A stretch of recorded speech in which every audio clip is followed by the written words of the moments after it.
दलित आरक्षण पर भिड़े थे गांधी अंबेडकर, 5 दिन उपवास के बाद समझौता। आज के दिन हुए पुणे पैक्ट की कहानी। 19 सितंबर 1932 की सुबह 3 अलग अलग जगहों पर कुछ ऐसा माहौल था। सीन 1, पुणे की यरवदा जेल। महात्मा गांधी ने ऐलान कर दिया था कि अगर 24 घंटे में दलितों के लिए अलग निर्वाचन क्षेत्र का फैसला वापस नहीं लिया जाता, वो अन्न त्याग देंगे, मरते दम तक भूखे रहेंगे। सीन -2, बॉम्बे। अब मुंबई का इंडिया मर्चेंट चैम्बर हॉल। बरामदे में जानी मानी हस्तियां जमा हो रही थीं। इन सब के पास एक मिशन था, बापू की जिंदगी बचाना। इसके लिए उनके पास बहुत कम वक्त बचा था। सीन 3, डॉक्टर भीमराव अंबेडकर का घर। वो गुस्से से भरे हुए थे। उनका कहना था कि गांधी जी का ये कदम एक चाल है। वो अपने लोगों से किसी भी कीमत पर धोखा नहीं करेंगे। इससे ठीक 5 दिन बाद यानी 24 सितंबर 1932 की शाम 5 बजे पुणे की यरवदा जेल में अंबेडकर और गांधी के बीच एक समझौता हुआ, जिसे पुणे पैक्ट के नाम से जानते हैं। इसके समझौते के बाद दलितों को मिला 2 वोट का अधिकार खत्म हो गया। इस घटना को आज 91 साल पूरे हो रहे हैं। भास्कर एक्सप्लेनर में पुणे पैक्ट को लेकर गांधी और अंबेडकर के बीच मचे खींचतान की पूरी कहानी जानेंगे। जनवरी 1931 में लंदन में दूसरा गोलमेज सम्मेलन हुआ। इसमें महात्मा गांधी और डॉक्टर भीमराव अंबेडकर दोनों शामिल हुए। अंबेडकर ने यहां दलितों के लिए अलग निर्वाचन क्षेत्र की मांग रखी। सम्मेलन के समय ही महात्मा गांधी ने इसका विरोध कर दिया। 16 अगस्त 1932 को ब्रिटिश सरकार ने कम्युनल अवार्ड की शुरुआत की। इसमें दलितों के साथ कई समुदायों को भी अलग निर्वाचन क्षेत्र का अधिकार दिया गया। साथ ही दलितों को 2 वोट का अधिकार भी मिला। 2 वोट का अधिकार यानी दलित एक वोट से अपना प्रतिनिधि चुन सकते थे और दूसरे वोट से वो सामान्य वर्ग के किसी प्रतिनिधि को चुन सकते थे।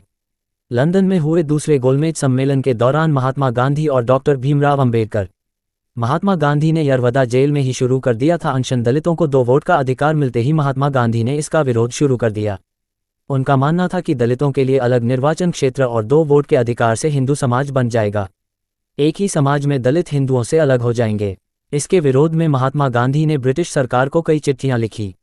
18 अगस्त को तब के ब्रिटिश प्रधानमंत्री रैमसे मैकडॉनल्ड को लिखी चिट्ठी में कहा कि वो इस फैसले का विरोध अपनी जान देकर भी करेंगे। 9 सितंबर को भी गांधी ने यही बात दोहराई। हालांकि अंग्रेजों पर इसका कोई असर नहीं हुआ। सविनय अवज्ञा आंदोलन शुरू करने की सुगबुगाहट पाकर ब्रिटिश सरकार ने महात्मा गांधी को राजद्रोह के आरोप में जेल में बंद कर दिया। 18 सितंबर को महात्मा गांधी ने जेल से ऐलान कर दिया कि जब तक दलितों के लिए अलग निर्वाचन क्षेत्र का फैसला वापस नहीं लिया जाता, वो कुछ भी नहीं खाएंगे, मरते दम तक भूखे रहेंगे। आखिरी बार महात्मा गांधी ने ऐसा उपवास 1918 में अहमदाबाद के कपड़ा मिल के मजदूरों के पैसे बढ़ाने के लिए किया था। महात्मा गांधी के उपवास के ऐलान से जवाहरलाल नेहरू चिढ़ गए थे। 20 सितंबर की सुबह 11:30 बजे महात्मा गांधी ने अपना आखिरी खाना खाया।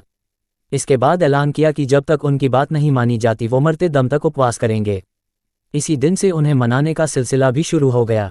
उनके इस फैसले को लेकर बाद में जवाहरलाल नेहरू ने अपनी आत्मकथा में लिखा, अपने बलिदान के लिए इस तरह का मुद्दा चुनने के उनके फैसले से तब चिढ़ हुई थी।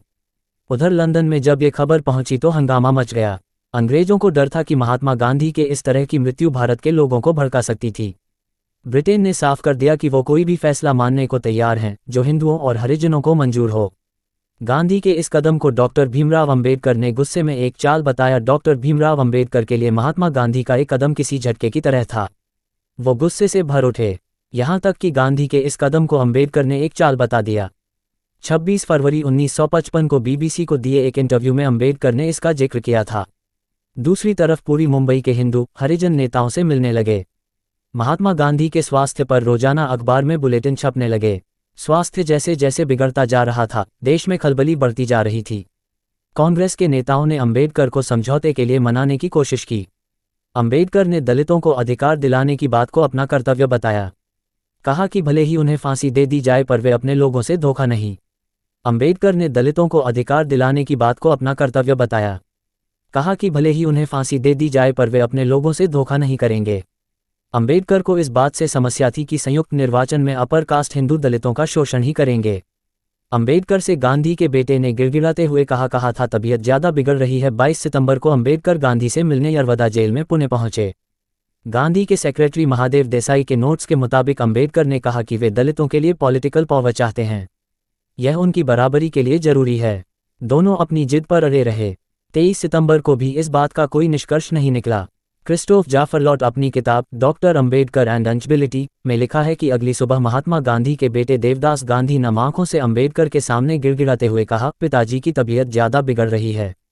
अंबेडकर को आम लोगों से मौत की धमकियां मिल रही थी। देश के सभी बड़े समाचार पत्रों में गांधी जी की बिगड़ती तबीयत और अंबेडकर की जिद की खबरें छप रही थी। इन सब से अंबेडकर पर दबाव बढ़ रहा था। अंबेडकर ने अपने दोस्त और तमिल नेता एमसी राजा से इस बारे में बात की। राजा ने अंबेडकर को समझाया। उन्होंने कहा कि देश के लोग दलितों को बारे में हमेशा यही मानसिकता बनाए रखेंगे कि इन लोगों ने गांधी जी की जान के लिए भी समझौता नहीं किया। आखिरकार 25 सितंबर की शाम 5 बजे पूना पैक्ट साइन हुआ। यरवदा जेल में उपवास के तीसरे दिन यानी 23 सितंबर को महात्मा गांधी का ब्लड प्रेशर खतरे से ऊपर बढ़ने लगा। अंबेडकर समझौते के लिए तैयार हो गए। 24 सितंबर को शाम 5 बजे पूना पैक्ट पर 23 लोगों ने साइन किए। हिंदुओं और गांधी की ओर से मदन मोहन मालवीय ने इस पैक्ट पर हस्ताक्षर किए। वहीं दलितों की तरफ से अंबेडकर ने साइन किए। समझौते में तय हुआ कि दलित भी अपर कास्ट हिंदुओं के साथ ही वोट करेंगे। ब्रिटिश सरकार ने दलितों के लिए 71 सीट्स दी थी, जिन्हें बढ़ाकर 148 कर दिया गया। सी राजगोपालाचारी ने अंबेडकर के साथ फाउंटेन पेन बदलकर समझौते पर मुहर लगाए। यहाँ जो समझौता हुआ उसे ही पूना पैक्ट कहा गया। इसमें गांधी और अंबेडकर इस बात पर राजी हुए कि दलित समेत सभी हिंदू सभी उम्मीदवारों के लिए वोट करेंगे। हिंदुओं और दलितों के बीच इस अंतर को खत्म करने के लिए टाइस लिमिट पर अंबेडकर 10 साल के लिए राजी हो गए, जबकि पहले 15 साल की मांग कर रहे थे। दूसरी तरफ महात्मा गांधी इसे 5 साल करने पर अड़े थे। वो आखिर तक नहीं माने। तब सी राजगोपालाचारी ने सुझाव दिया कि इस बात पर बाद में चर्चा की जा सकती है। इस पर अंबेडकर और महात्मा गांधी दोनों ही सहमत हो गए। पैक्ट साइन होने के बाद उसे लंदन भेजा गया। जब ये लंदन पहुंचा तब ब्रिटेन के प्रधानमंत्री मैकडॉनल्ड राजघराने के किसी सदस्य की शोक सभा में गए हुए थे। उन्हें जैसे ही खबर मिली वो 10 डाउनिंग स्ट्रीट आए और अपने सहयोगियों के साथ आधी रात तक उस दस्तावेज को पढ़ते रहे। 27 सितंबर को एक ऐलान हुआ। लंदन और दिल्ली में एक साथ ये बताया गया कि ब्रिटिश सरकार ने पूना पैक्ट को स्वीकार कर लिया है। ये सूचना यरवदा जेल में महात्मा गांधी तक पहुंचाई गई। तब जाकर उन्होंने शाम के 5:15 बजे उपवास खत्म किया। सूचना सिर्फ मान्यताओं और जानकारियों पर आधारित है। यहाँ ये बताना जरूरी है कि यह मेरा वीडियो किसी भी तरह की मान्यता जानकारी की पुष्टि नहीं करता है। किसी भी जानकारी या मान्यता को अमल में लाने से पहले संबंधित विशेषज्ञ से सलाह लें। धन्यवाद।